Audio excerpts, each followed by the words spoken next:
వేదికను పురస్కరించుకొని సంక్రాంతి భోగి పండుగని సందర్భాన్ని పురస్కరించుకొని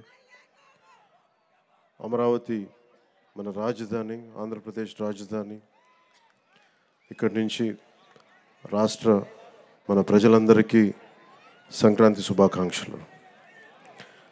ఈ వేదిక పైన ఉన్న పెద్దలు, మాజీ ముఖ్యమంత్రి, ప్రస్తుత ప్రతిపక్ష నాయకులు శ్రీ నారా చంద్రబాబు నాయుడు గారికి మనస్ఫూర్తిగా నా హృదయపూర్వక నమస్కారాలు.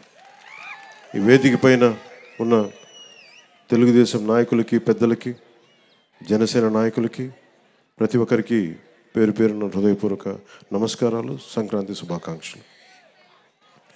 ముఖ్యంగా ఇక్కడికి వచ్చిన అమరావతికి రాజధాని కోసం, 5 కోట్ల ప్రజల రాజధాని కోసం 33,000 ఎకరాలు ఇచ్చిన ఇక్కడికి వచ్చిన రైతు కుటుంబాలకి, రైతులకి, ప్రతి ఒక్కరికి మనస్ఫూర్తిగా మీ అందరికీ నిజమైన సంక్రాంతి శుభాకాంక్షలు.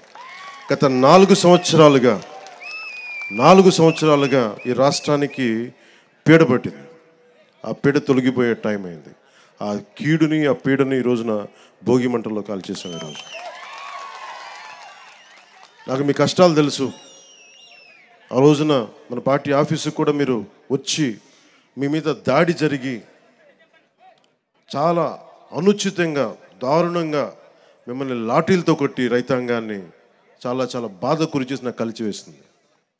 ఈ రోజున తెలుగుదేశం కానీ జనసేన 2 కలిసి ఉన్నాయంటే మీ అందరి ఆవేదన, ఏడుపు ఆ రోజు నన్ను కలిచేసింది. మీ ఆకాంక్షల కోసం ఇందాక మాట్లాడుతూ ఉండగా, తల్లి ఎకరం ఇచ్చానన్నా, నేను ఉన్న ఎకరం కూడా పోగొట్టుకొని ఆడబిడ్డలను పెంచుకుంటా ఉన్నానంటే, ఆ ఆడబిడ్డకి, ఆ అక్కకి, ఆ చెల్లికి నేను మాటిస్తున్నాను, అమ్మ మేము ఉన్నాం, మీరు ఇచ్చిన ఈ త్యాగం మేము మర్చిపోము. మీకు ఏ ఉద్దేశంగా కోసం అయితే ఇచ్చారో ఆ ఉద్దేశం సంపూర్ణంగా నెరవేర్చేలాగా మేము కృషి చేస్తాం.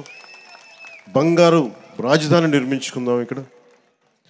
అలాగే మనం ప్రతిసారి, నేను ఒక్కటే కోరుకున్నాను, ప్రతిసారి అదే సభాముఖంగా కూడా ఈ రోజున అదే మాట చెప్తా ఉన్నాను.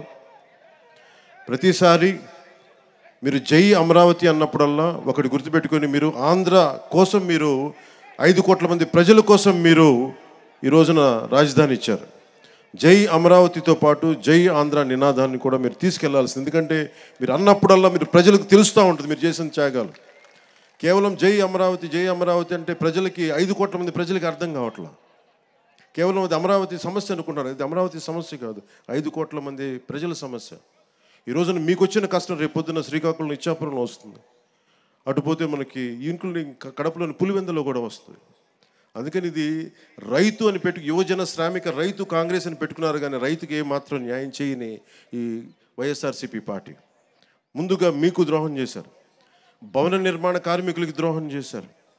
ఉద్యోగులకి సరైన డిఎస్సి రిక్రూట్మెంట్ ఇవ్వకుండా మనకి డిఎస్సి రిక్రూట్మెంట్ ఇవ్వలేదు. కానిస్టేబుల్స్కి కనీసం సరైన ఉద్యోగ అవకాశాలు లేవు. ఏ విధంగా చూసినా ఉపాధి అవకాశాలు లేవు. వీటన్నిటినీ కలిచివేసింది. ముఖ్యంగా మీరు గుర్తుపెట్టుకోవాల్సింది, ఆ రోజున మీకు కౌలు రావట్లేదు అంటే, ఆ రోజున జనసేన మీకోసం ముందుకొచ్చి మీకు కౌలు పడేలా మీకు మీ తరపున మేము పోరాటం చేశాం. మీకోసం ఆ రోజున కంచెలన్నీ వేస్తే, ఆ రోజున ఆడపడుచులు ఏడ్చి వేదనతోటి ఆ రోజు వస్తే, ముళ్ళ కంచెలు వేస్తే మేము మీకోసం దాటి ముందుకు వచ్చాం. ఈరోజు కూడా అదే, ఏదైతే తెలుగుదేశం జనసేన కలవకూడదు, విడిపోయి పోటీ చేయాలి, విడిపోయి పోటీ చేస్తే ఇంకొకసారి వైఎస్ఆర్సీపీ వస్తే, ఇంకొకసారి కనుక వైఎస్ఆర్సీపీ పార్టీ ఆంధ్రప్రదేశ్కి వస్తే ఇంకా మనం మర్చిపోవచ్చు దీని భవిష్యత్తు. చీకటి భవిష్యత్తు ఇది. ఆ చీకటి భవిష్యత్తు ఉండకూడదు, వెలుగు నింపాలి. అందుకని ఈ భోగి రోజున మనం జనసేన, తెలుగుదేశంతో కలిసి ఒక సుస్థిరమైన ప్రభుత్వం స్థాపించాలి, మీకు బంగారు భవిష్యత్తు ఇవ్వాలని మనస్ఫూర్తిగా నేను మీ అందరికీ తెలియజేసుకుంటూ ఉన్నాను. అలాగే జనసేన రైతులకి అండగా నిలబడే పార్టీ. ముఖ్యంగా కౌలు రైతులకి మేము స్వయంగా పార్టీ తరపు నుంచి ఇంతమందికి మేము స్వయానం ₹1,00,000 చొప్పున అందరికీ అందజేశాం. అందుకని మీకు ఎప్పుడు కూడా భూమి కోల్పోయిన రైతుకి, కౌలు రైతులకి, రాష్ట్ర ప్రజలకి, యువతకి, మహిళలకి అందరికీ కూడా పేరు పేరున ప్రతి ఒక్కరికి కూడా నా శుభాకాంక్షలు తెలియజేసుకుంటూ, భవిష్యత్తులో ఈ రోజున మాట్లాడబోయేది చాలా ముందు ఉంది. అందుకని ప్రత్యేకించి మీ అందరికీ శుభాకాంక్షలు తెలియజేసుకుంటూ, అలాగే అమరావతి వేదిక నుంచి కూడా మన తెలంగాణ ప్రజలందరికీ కూడా నేను సంక్రాంతి శుభాకాంక్షలు తెలియజేసుకుంటా ఉన్నా. తెలుగు ప్రజలు ఎక్కడున్నా, విదేశాల్లో ఉన్నా, కర్ణాటకలో ఉన్నా, తమిళనాడులో ఉన్న తెలుగు ప్రజలందరికీ, భారతదేశ ప్రజలందరికీ మన అమరావతి కేంద్రం, మన రాజధాని నుంచి వారందరికీ సంక్రాంతి శుభాకాంక్షలు తెలియజేసుకుంటూ, వచ్చే సంవత్సరం జనసేన తెలుగుదేశం ప్రభుత్వంతో అద్భుతంగా మనందరం ఇక్కడ సంక్రాంతి జరుపుకుందామని తెలియజేసుకుంటాం.